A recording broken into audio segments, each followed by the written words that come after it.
आज का हमारा टॉपिक है गुड्स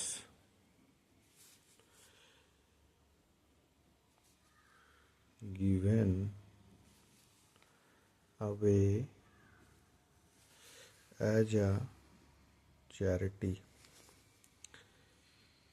चैरिटी का मतलब क्या होता है? दान। जैसे हम लोग दे दिए किसी को, कहीं पे दान दे दिए, तो यदि हम लोग नॉर्मली कभी दान करते हैं तो हम लोग कैश दान करते हैं, तो कैश में क्या होता है, जो एक इंडिविजुअल व्यक्ति करता है, तो कैश में क्या होता है, चैरिटी क्या है, मेरा एक्सपेंस है, तो हम लोग क्या करते हैं, यहाँ पे लिख देते हैं charity account debit to cash account. इसमें क्या है कि चैरिटी हमारा एक्सपेंस है, एक्सपेंस का डेबिट बैलेंस, और यदि कैश एसेट है, इसका डेबिट बैलेंस होता है, तो घटाने के लिए इसको क्रेडिट कर दिए। अब यहाँ पे क्वेश्चन क्या है कि गुड्स, यहाँ पे चैरिटी में कैश नहीं देना है, गुड्स देना है। तो गुड्स क्या है, तो गुड्स जब भी हम लोग खरीदते हैं तो उसमें क्या है कि जब भी हम लोग खरीदेंगे तो हम लोग पहले उसको परचेज करते हैं, तो हम लोग यहाँ पे लिखते हैं purchase account debit to cash bank या क्रेडिट में राम श्याम कुछ भी अकाउंट। तो यहाँ पे क्या है कि परचेज में सपोज हम कम्बल खरीदे, अभी ठंडा है तो हम लोग कम्बल खरीदे। अब यहाँ पे क्या है, हमारे पास 10 पीस कम्बल है, अब इसमें से हम 5 पीस चैरिटी कर दिए, दान कर दिए कहीं संस्था को। तो इसमें क्या है कि यहाँ पे जो 10 पीस मेरा स्टॉक में दिख रहा है, ये 10 पीस कम होना चाहिए, 5 पीस होना चाहिए, और 5 पीस इसमें से घटाना हमको। तो यहाँ पे क्या है कि हम लोग क्या करेंगे, परचेज डेबिट में खड़ा है, ये मेरा एक्सपेंस है, तो घटाने के लिए क्या करेंगे, इसको टू परचेज, इसको घटा दिए टू परचेज अकाउंट।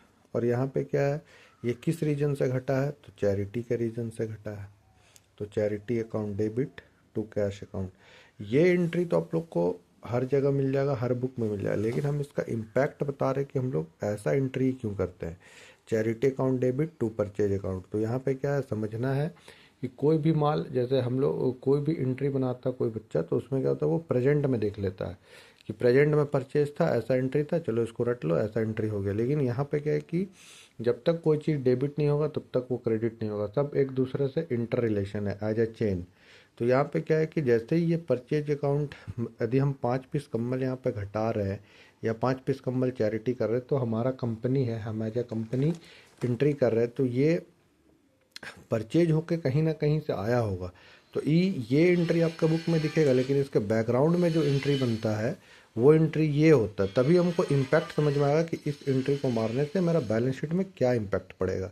तो यहाँ पे जैसे ही ये आया, तो यहाँ पे क्या है कि ये purchase account debit to cash, यानी कि ये 10 पीस कम्बल हम पहले से खरीद के रखे होंगे, उसमें से हम 5 पीस कम्बल एज ए चैरिटी उसको दे दिए। तो इसीलिए हम लोग यहाँ पे लिखते हैं goods given away as a charity, कि हम चैरिटी में जब सामान को देते हैं, दान करते हैं, तो उसका एंट्री कैसे होता है, वही इस टॉपिक में या आज के वीडियो में हम लोग ये चीज़ समझे हैं।